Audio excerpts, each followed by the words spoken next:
pessoal, quero cumprimentar a todos com a paz do Senhor. Estamos mais uma vez aqui agora para cumprimentar a lição de número 7, a lição de adulto, onde nós estamos trabalhando sobre as promessas de Deus para a nossa vida cristã. Hoje falaremos uma promessa de um coração novo, onde estaremos olhando na perspectiva bíblica o que significa ter um novo coração, um coração íntegro, um coração inclinado para as coisas de Deus. Este é o tema dessa lição de número 7, que estaremos estudando no próximo domingo, dia 17, de novembro de 2024. Já estamos na lição de número 7, praticamente no meio do trimestre, já passando um pouquinho, e este é o assunto que temos trabalhado. Quero convidar você que está chegando agora para estar assistindo esse vídeo até o final, para juntos estudarmos esse importante assunto. Quero agradecer você também que está chegando agora, pedindo a você que se inscreva no canal, que também possa estar, se você gostar, compartilhando o vídeo, dando joinha, quando você passar ali pelo vídeo, dá um likezinho para nos ajudar.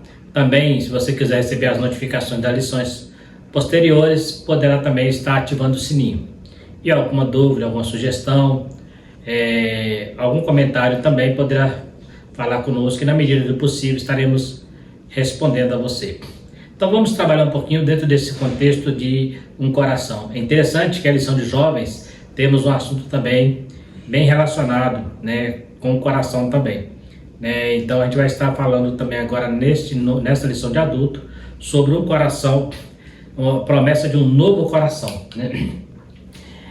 O nosso texto áureo diz: "E vos darei um coração novo, e porei dentre vós o meu espírito, um espírito novo, e tirarei o coração de pedra de vossa carne, e vos darei um coração de carne."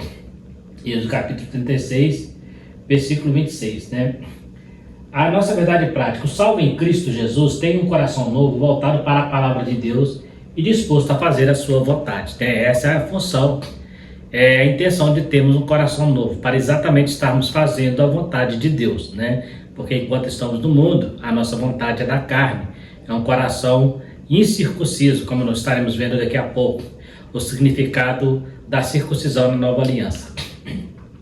A nossa introdução.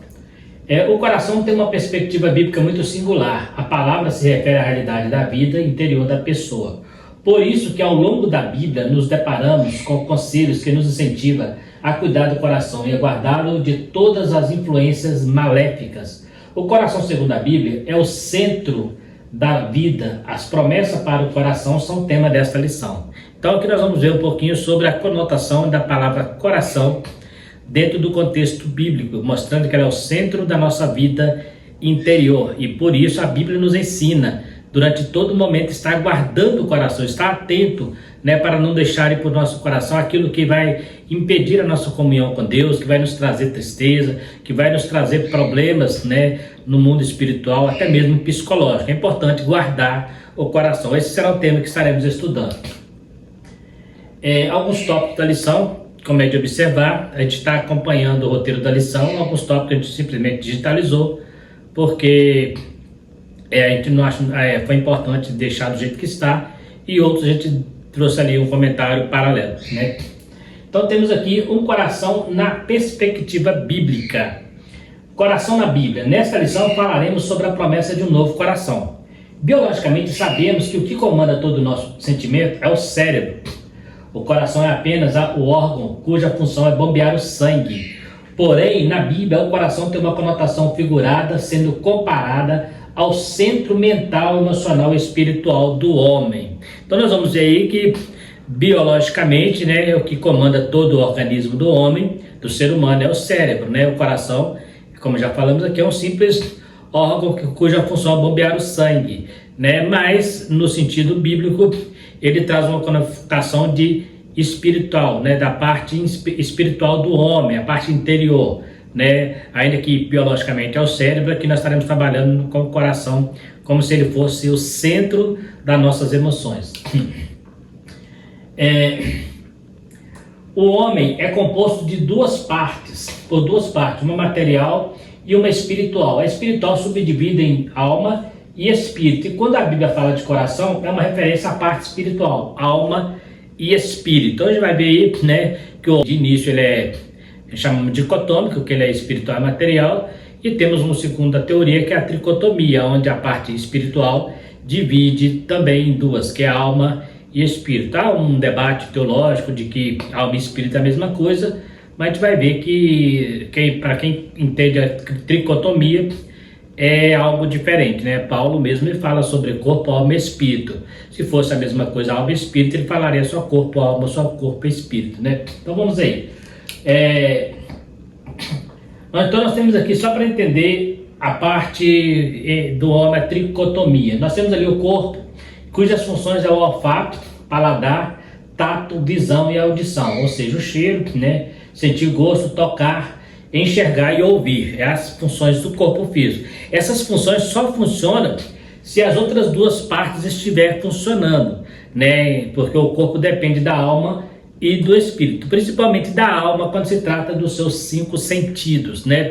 Então a gente vê aqui que a alma também ela tem sentimento, vontade e razão. Esse sentimento, vontade e razão, eles são externados pelos sentidos do corpo, né? Então quando a pessoa tem uma vontade, né, ele vai através do corpo alcançar essa vontade. A Bíblia diz que o olho vê, né, o olho vê, né, a concupiscência da carne. Então quando ele deseja com o olho, né, automaticamente o corpo vai procurar buscar isso para si, né? Então todos os sentidos do corpo só existem por causa das faculdades da alma, né? Mas temos também a faculdade do espírito, que é consciência e adoração, né? Então o ser humano é o único ser que tem essa faculdade, né? É que quando o animal morre, a alma dele morre com ele. A alma do animal não é imortal, porém do homem é por causa do espírito que dá vida a esta alma.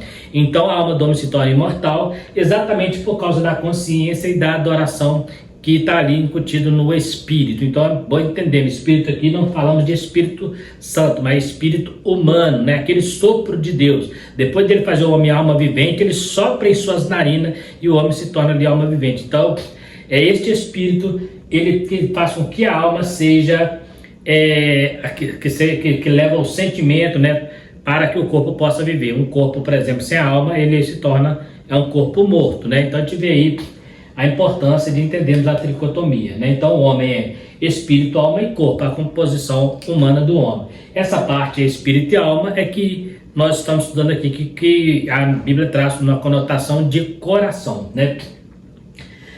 A circuncisão no coração. Então nós vamos ver aqui que a circuncisão ela tinha um significado muito importante para o povo judeu, né? Desde Abraão, quando Deus fez ali a nova aliança, o novo pacto com Abraão, então ele trouxe a circuncisão como sinal, né, de aliança, né? Então todo judeu a partir de Abraão passou a ser circuncidado. Depois disso encontramos outras nações, como por exemplo os ismaelitas, né, que também se declaram descendentes de Abraão através de Agar, né, os árabes, né, e os muçulmanos, uma boa parte, né, também segue essa circuncisão. Se tornou algo para eles meio que religioso, principalmente para o povo judeu. Quando eles queriam chamar alguém de pecador, eles chamavam essa pessoa de incircunciso, né? Então não quer dizer que todo circuncidado não era pecador, mas era a maneira de eles expressar, mostrando que eles não eram servos de Deus. Então virou um símbolo de servir a Deus.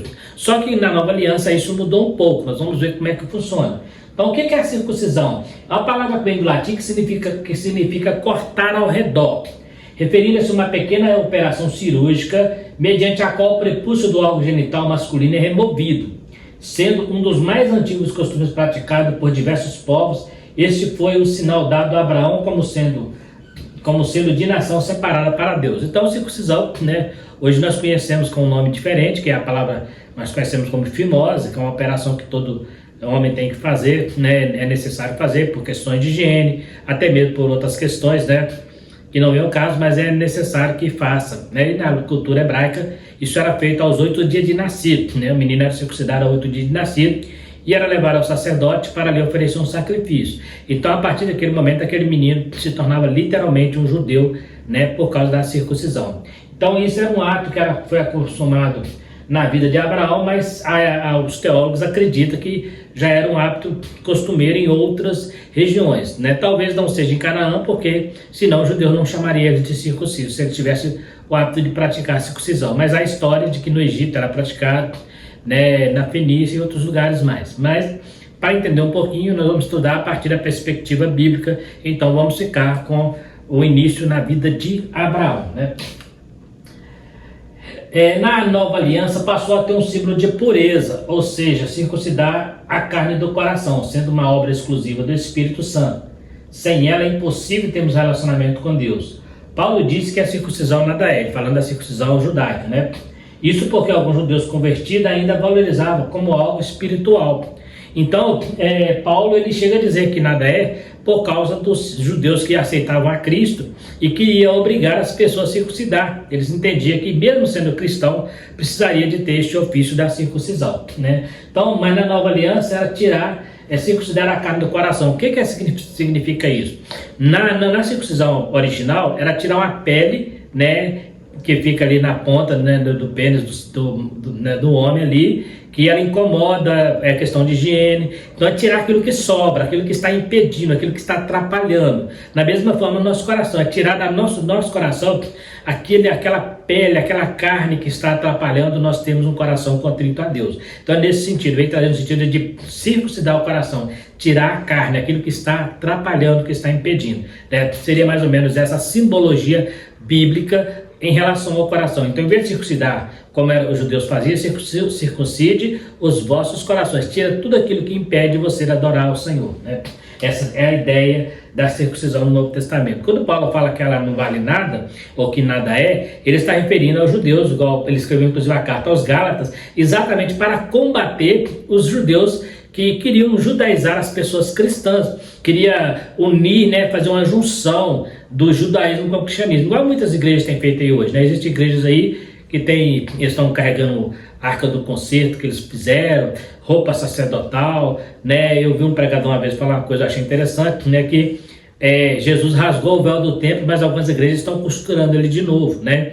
Então, infelizmente, nós temos aí algumas igrejas que, principalmente as igrejas neopentecostais, as igrejas da prosperidade, usam muito algo do judaísmo, né? Então, infelizmente, mas Paulo mostra que depois da graça, né, depois de Cristo, quando Cristo veio, ele trouxe uma nova aliança, da qual a velha aliança ficou no passado, né? E ele pode dizer com muita tranquilidade, principalmente ele sendo fariseu, né, entender isso, né? A circuncisão nada é, né? Ele era um homem que pregava isso. Então a gente vê a conversão, tirar a carne do coração. Então é a maneira de nós estarmos colocando, né? Ter um novo coração está relacionado à nossa atitude em relação a Deus. Isso tem a ver com o novo nascimento, onde adquirimos uma nova vida, ou seja, passa a viver com novos pensamentos, com novas ideias, metanoia, mudança de pensamento, né? É uma mudança de pensamento. Deus promete nos dar um coração bondoso e cheio do Espírito Santo. É uma mudança completa em nosso caráter. Jesus disse, bem-aventurado os limpos de coração. Então também é um fruto, né, do Espírito em nossa vida, né? Deus nos promete nos dar um coração bondoso, né? Através do fruto do Espírito, ele vai nos transformando para que nosso coração possa ser um coração alvejado pela palavra do Senhor, não um coração contrito, um coração que busca servir a Deus, livre de tudo aquilo que impede a nossa harmonia, tanto com Deus quanto com o próximo, né? Levarmos uma vida de tranquilidade, de paz, né?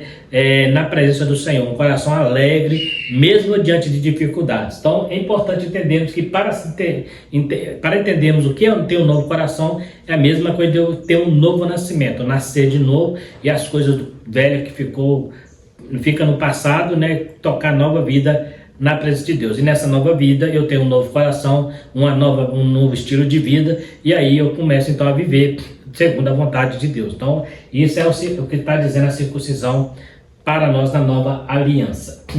Um coração de quem está em Deus, um coração inclinado a Deus. Onde estiver o nosso tesouro, estará também o coração. Ou seja, ter um coração inclinado é estar onde nos é mais precioso. O salmista diz, quem entrará no teu santuário, né? Então, um coração inclinado a Deus, ou seja, eu ter o coração voltado para as coisas de Deus. Nós temos o exemplo do jovem rico, que ele queria servir Jesus, mas a Bíblia diz que ele tinha o seu coração nas suas riquezas. Daí Jesus falou assim: quão difícil será um rico entrar no reino do céu, porque aonde estiver o teu tesouro, estará também o teu coração. Então aquilo que lhe é mais precioso é aonde o seu coração vai estar focado. Então no caso do cristão, nós precisamos entender que aquilo que é mais precioso para nós é a nossa salvação, é o nosso Jesus Cristo, nossa redenção. Então é aí que nosso coração está focado, porque aonde está o teu tesouro vai estar o teu coração. Então as outras coisas não são tesouro, são coisas banais, mas o mais importante é você ter no seu coração, principalmente a palavra de Deus, né, no teu coração. Como purificará o mancebo o teu caminho, observando segundo a tua palavra. Depois guardei a tua palavra no meu coração, para não pecar contra ti. Então tem que ter esse arsenal de Deus na minha vida, dentro do meu coração. Então o salmista diz: quem vai entrar no seu santuário? Aquele que é puro de mãos, né, e limpo de coração. Né? Então aquele que tem um coração puro é o que pode entrar, tem um coração limpo. Limpo de quê? De toda amargura, de toda carnalidade, de todo orgulho, de toda vaidade, de toda a obra da carne, que está ali em Gálatas, a partir do capítulo 5 ali, onde fala das obras da carne e fruto do Espírito. Então tudo aquilo que é a obra da carne tem que ser arrancada do coração, né? Temos esse livro então, conhecido Coração do Homem, muito antigo, né? E ele dá um retrato um pouco sobre o que é ter essas coisas no coração, né? Coisas ruins, o orgulho, por exemplo, é simbolizado ao pavão, né? A vaidade. Então a gente vê que o coração precisa estar limpo para entrar no santuário de Deus, né? Quando recebemos a Cristo como Salvador, passamos a viver uma nova expectativa de vida. Passamos a viver dentro de uma vontade de Deus, procurando andar em sua palavra. Jesus disse que o povo estava perto dele, mas o coração estava longe. Isso é muito comum, né? As pessoas estarem na igreja, mas ele não tem uma experiência pessoal com Cristo, ele não tem uma experiência com o Senhor. A Bíblia, o próprio Jesus fala, tinha muita gente à volta dele, né? Então o fato de você estar em volta de Cristo não quer dizer que você é um servo dele. O fato de você estar ali na igreja, até mesmo cantando hino, até mesmo pregando, orando, não quer dizer que você esteja totalmente com o coração para Deus, né? Quantas igrejas, por exemplo, têm ensinado as pessoas a orar em busca de bens materiais, né? Como se isso fosse prioridade. Em nome de Jesus, pregam a prosperidade, né? Não sou contra a prosperidade, desde que isso não seja o tema da nossa pregação. Nossa pregação é a redenção do corpo, a redenção da alma e do espírito pela palavra. Essas outras coisas são consequência de uma administração, de trabalho, de fidelidade e outras coisas mais. Mas mais importante, Jesus falou assim: não adianta ganhar o mundo inteiro e perder a sua alma. Poderíamos trazer então para a palavra: não adianta ganhar o mundo inteiro e perder o seu coração, porque o coração conota aqui alma e espírito. Então é importante nós entendermos. Muita gente está perto de Cristo, mas o coração está longe. Por quê? Quando eu sei que o meu coração está longe de Cristo, quando eu estou perto de Cristo, mas não consigo seguir os seus mandamentos, quando eu estou perto da igreja, estou dentro da igreja, mas não consigo seguir a doutrina. Eu não estou falando de doutrina costume, eu falo doutrina da palavra: amar o próximo, perdoar, não ser rancoroso, né? Ser humilde, né? Então, quando eu não consigo ter essas práticas, eu sou um crente nominal, um crente religioso que não tem compromisso com a verdadeira palavra de Deus, né? E aí Jesus vai dizer: vocês estão perto de mim, mas o coração de vocês estão bem longe, né? Está pensando em outras coisas. Como o centro da vida interior do ser humano, no coração meditamos, ponderamos e avaliamos, como fez Maria, a mãe de Jesus, ao ouvir que os pastores diziam acerca do menino. E todos os que ouviram se maravilharam de que os pastores lhe diziam. Então, nós temos aqui um fato, né? Quando Maria foi avisada que ela estaria grávida, que ela seria a mãe de Jesus, a Bíblia diz que tudo que ele falava, ela guardava no coração, ou seja, ela guardava a palavra no coração esperando o cumprimento, né? Não era questão de fé, de dúvida, melhor dizendo, mas questão de fé, né? Maria guardava essas coisas, conferindo em seu coração. Assim, quem recebe um coração novo, transformado pela natureza, a partir da palavra de Deus, tem a capacidade de guardar o seu coração e o que passa ao seu redor, de maneira que possa desejar fazer a boa, agradável, perfeita vontade de Deus. É o que Maria falou: seja feita em mim a tua vontade, né? E realize conforme a tua palavra. Então, quando você tem um coração bom, você está sempre na dependência de Deus, está sempre procurando andar na vontade de Deus. E às vezes a vontade de Deus vai na contramão da nossa, né? Às vezes o que eu quero não é o que Deus quer. E às vezes o que Deus quer talvez seja aquilo que eu não sonhava para mim. Mas sempre entendemos que a vontade de Deus é boa, e agradável e perfeita. Então eu preciso estar dentro desta vontade. E com o coração transformado, circuncidado pela palavra, eu consigo andar dentro da vontade de Deus, esperando que Ele cumpra, porque Deus não nos dá nada que venha nos prejudicar. Tudo que Deus nos concede é muito melhor do que aquilo que nós tentamos com as nossas próprias mãos, aquilo que ganhamos de terceiros e não do próprio Deus. Então Deus, Ele sabe a nossa necessidade, conhece o nosso coração melhor do que nós mesmos, né? Então é importante entregarmos a nossa vida. O novo nascimento significa também deixar Deus direcionar, dirigir a sua vida, né?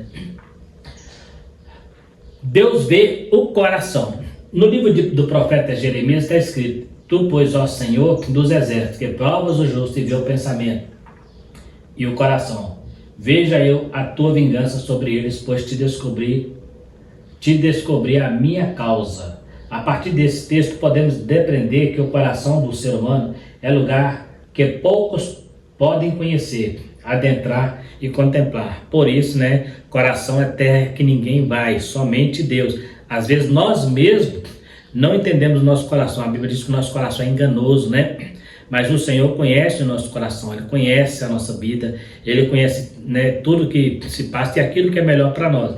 Então, e Ele vê, né? Nós temos um caso interessante que quando Samuel vai consagrar o rei Saul, né, vai ungir o rei Saul para rei, ele vê ali, ungiu um dos filhos de Jessé, né, para rei, para substituir Saul, né? Ele chega e vê Eliabe, e ele fala: olha, está diante do Senhor o seu ungido, por causa da aparência, né, o seu jeito de guerreiro, né, um homem já feito. Mas Deus fala: não, Samuel, eu tenho rejeitado, porque o Senhor não vê como vê o homem. O homem olha para o que está diante dos olhos, que muitas vezes é agradável, né, mas não é perfeito como a vontade de Deus. Eu olho para o coração, né? E Deus tinha ali Davi, né, que estava lá no campo, né, que nem estava ali no meio dos irmãos dele, mandou chamar. E ele disse: aí sim, esse aí pode ungir, este é o homem segundo o meu coração, para cuidar do meu povo, né? Então a gente vê ali que Deus conhecia Davi, mesmo lá no campo, enquanto Samuel achou que estava diante dele o rei, só porque ele tinha uma boa aparência, uma pessoa bem afeiçoada, né? Então Samuel viu nele características externas de rei, mas Deus olha para características internas, né? Ele olha para o coração, né? É o local mais escondido da pessoa, né? O coração. Contudo, a Bíblia diz que Deus vê o coração. Ele contempla o ser humano por dentro e por fora. O Criador formou o homem em sua integridade, tanto a vida exterior quanto a interior, e por isso Ele contempla e conhece bem o coração de cada pessoa.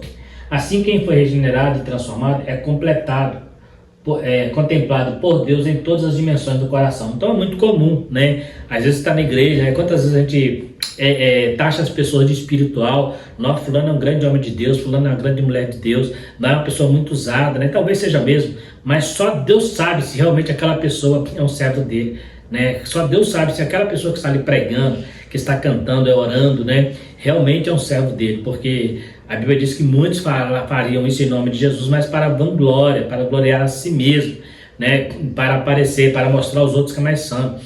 Fulano jejua muito, ele é um homem de Deus. Os fariseus também jejuavam muito, jejuava 2 vezes por semana, dava o dízimo, né, e Jesus falou: são sepulcros caiados. Então estou dizendo que as pessoas que fazem isso é sepulcro caiado. Estou dizendo que não podemos olhar pelo que a pessoa faz, né? Um ditado muito comum: quer conhecer uma pessoa, caminhe com ela na vida dela, né? No dia a dia, fora do contexto religioso, fora do contexto cristão, caminha com essa pessoa ali no trânsito, ali numa brincadeira, num lazer, ali, né, na própria casa dessa pessoa, às vezes conversando com os filhos, com a esposa,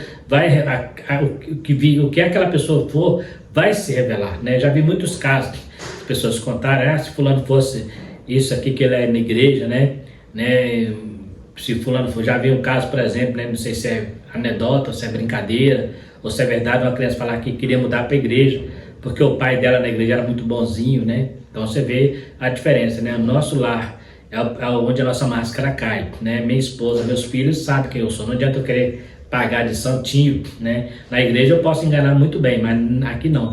Imagina, se eu estou falando, se o ser humano pode descobrir quem eu sou, imagina o próprio Deus, né?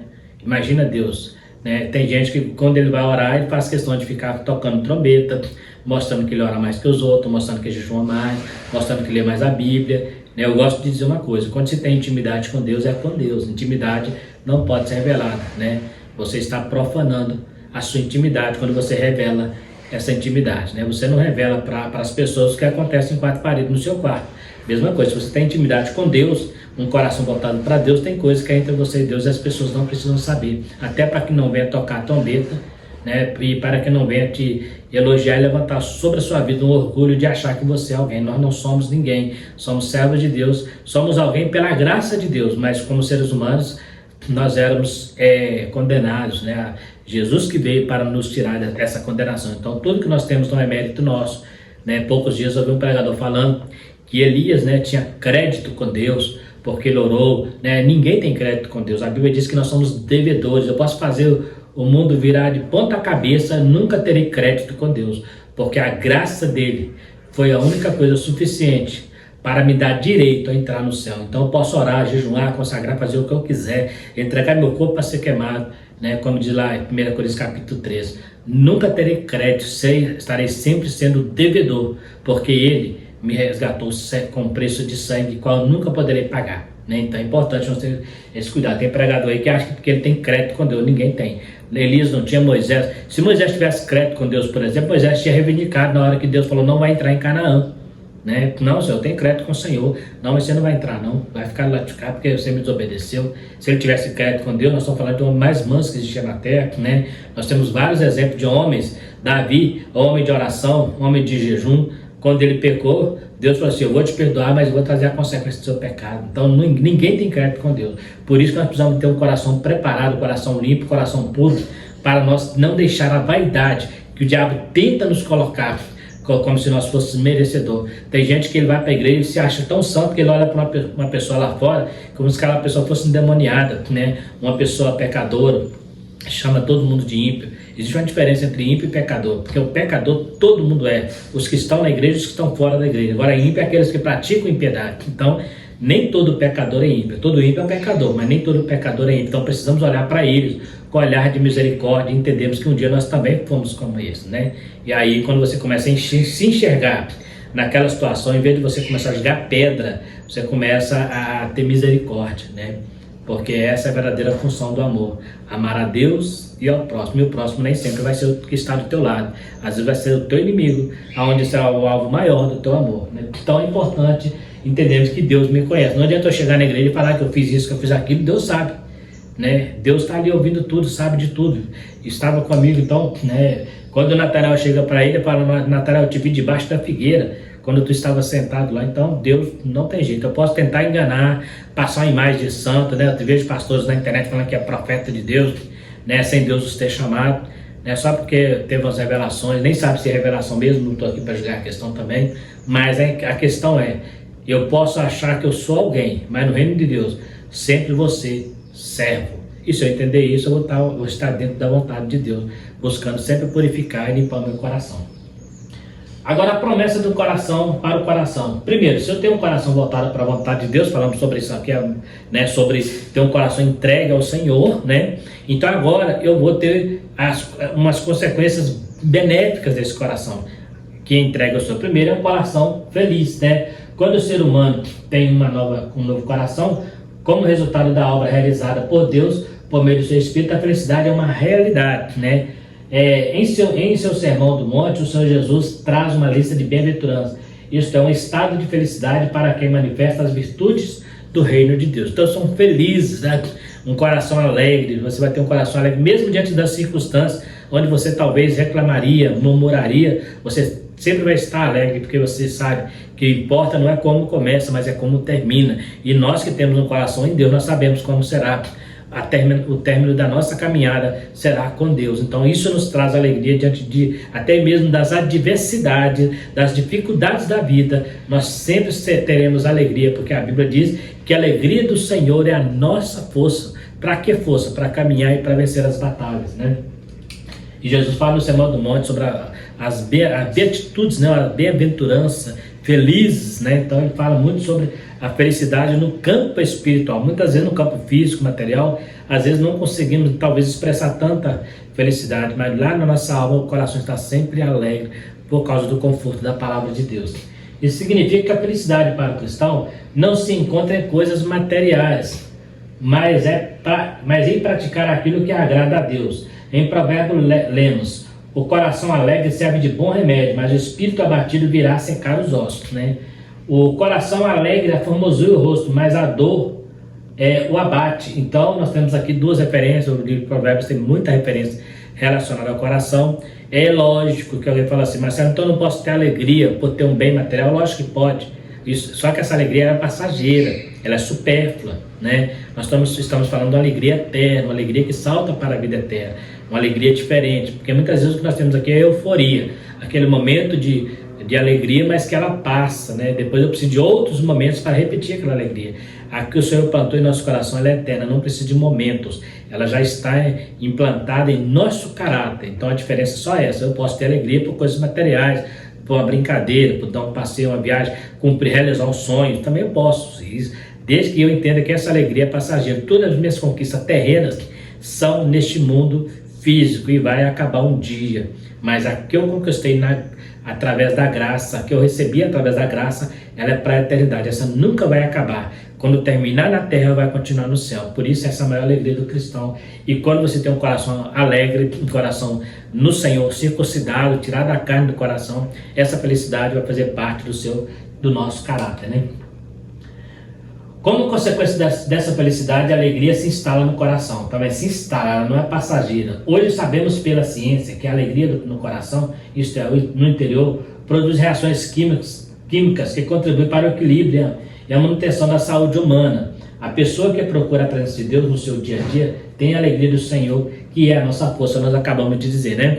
Então é interessante que até cientificamente falando, é comprovado que quem vive com o coração alegre, ele tem uma saúde mental melhor, né? É interessante que quando as pessoas entram em depressão, né, porque é problema psicológico, são coisas que estão no coração que faz isso, são amarguras, são decepções, são algo que, né, o entristeceu muito, e aquilo ele deixa enraizar no coração. Então ele precisa trabalhar esse coração, ele precisa pedir a Deus para transformar esse coração, porque até pela própria ciência, muitas pessoas adoecem por causa de problema espiritual, problema mental, emocional. Então a gente precisa ter uma mente saudável, uma mente voltada para a palavra de Deus, e preencher a nossa mente, o nosso coração com as coisas do Senhor, né? Quando você consegue fazer isso, outras coisas fica mais fácil. Se você está seguindo ao Senhor na palavra, obedecendo às dificuldades da vida, vai vir, mas você vai ter mais facilidade para se livrar, para vencê-las, para continuar a sua caminhada. Por quê? Porque você sabe que de todas as coisas, o que nos importa é estar com o Senhor. Então, é importante entender que até dentro da própria ciência, a pessoa que entristece muito pode adoecer mentalmente, né? Um coração cheio do amor. O amor é a essência do cristianismo, isso é excepcional, né? Sem ele não existe a verdadeira expressão e identidade de que significa ser cristão. O apóstolo Paulo escreve: e a esperança não traz confusão, porquanto o amor de Deus está derramado no nosso coração pelo Espírito Santo que nos foi dado. Então, quando você tem um coração dentro da vontade de Deus, ele é preenchido do amor de Deus. Este amor faz com que você seja misericordioso, seja bondoso, seja caridoso, é fruto do Espírito, né? Paulo fala que este amor, fala esperança, traz experiência, a experiência, né? A experiência traz esperança, e a esperança traz, né, esse coração derramado, né? A esperança que está no nosso coração, esse coração derramado, cheio do amor de Deus. E este amor não traz confusão, porque está derramado pelo Espírito Santo do Senhor na nossa vida. Então, é importante, né? Então, a tribulação, ela produz a esperança, e a esperança produz o amor em nossa vida. Precisa entendermos isso, né? Esse amor profundo e esse amor que deve ser direcionado ao próximo e a Deus, né? Nessa ordem. Primeiro ao próximo, depois a Deus, porque o próprio Deus fala: se você disser que me ama e não amar o teu próximo, é mentiroso. Então, o amor é no sentido horizontal e vertical, amar o próximo e a Deus, né?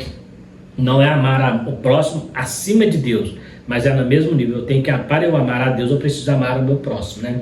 Então, Então, porque o próprio Jesus falou, se você amar pai e mãe mais do que a mim, não é digno de mim. Então não é competição, não é um amor competitivo entre o próximo e Deus, é um amor que precisa das duas situações. Para eu amar a Deus, eu preciso amar o meu próximo, né? Se eu falar que amo a Deus e não amo o meu próximo, Deus não aceita este amor, né? Esta palavra mostra que o amor de Deus está derramado no coração daqueles que têm o Espírito Santo, e por isso o coração transformado. Por isso o coração do salvo está cheio de amor. Dessa forma, podemos ver o que o apóstolo Paulo escreve. E sobre tudo isso, revestivos do amor, que é o vínculo da perfeição. Então o amor é aquilo que é o vínculo da perfeição. É a paz, e a paz de Deus, para a qual também fosse chamado em um corpo, domine em vossos corações e sedes agradecidos, né? Então aqui ele fala de duas coisas. Nós sermos agradecidos a Deus por Ele ter nos dado este amor, nos ensinado a amar desse jeito, né? E também revestido deste amor, que é o vínculo desta perfeição. Então, quando eu consigo alcançar este amor na minha vida, eu estou vivendo dentro da vontade de Deus, aquela vontade de Deus que é o amor dele derramado em nossos corações. Então é o vínculo da perfeição, né? Não está dizendo que quem ama é perfeito, tá? O amor é o vínculo da perfeição, não a pessoa que ama, porque a perfeição só alcançaremos no céu. Mas ele fala que esse sentimento, né, domine o vosso coração, e nós devemos agradecer todos os dias a Deus por nos ensinar. Pessoas que outrora nós odiaríamos, hoje nós conseguimos amar, mesmo aquelas que não merecem, principalmente elas, que devem ser alvo do nosso amor, porque o amor de Deus é incondicional. O amor de Deus, o amor ágape, ele é incondicional, né? Nós já estudamos aí sobre amor, né? O amor ágape, o amor hétero, né? O amor estorgos, né? E cada um tem uma função, mas o amor ágape é o superior, porque ele é o único amor que é incondicional, né? O penhor do Espírito Santo no coração. Em sua segunda carta aos Coríntios, o apóstolo Paulo escreve, mas o que nos confirma convosco em Cristo é que o que nos ungiu é Deus, o qual também nos selou e deu o penhor do seu Espírito Santo em nosso coração. Então, observa que o tempo todo fala sempre do lado interior. Então é lá dentro, onde Deus conhece, é que ele vai dar este penhor. O que é penhor? Penhor é a prova, é a garantia de estar com Deus, de servir a Deus, de obedecer a Deus e de estar com Ele. O penhor que Deus nos deu no nosso coração é o seu Espírito derramado em nossa vida, fazendo morada em nosso coração. A Bíblia diz que hoje nós somos templo do Espírito Santo, né? E se alguém destruir o templo de Deus, que sois vós, Deus os destruirá, porque o templo de Deus, que sois vós, é santo. Essa santidade é garantida pelo penhor do seu Espírito Santo em nosso coração. Grave isso, né? Então não há mérito nenhum em nós, é graça de Deus, né? Assim, esse texto bíblico mostra que o penhor do Espírito Santo é a garantia de nossa salvação, dada por Deus e testificada em nosso coração. Além dessa garantia, o penhor do Espírito Santo, também chamado de penhor de nossa herança, é a garantia da vitória para a igreja do Senhor Jesus Cristo.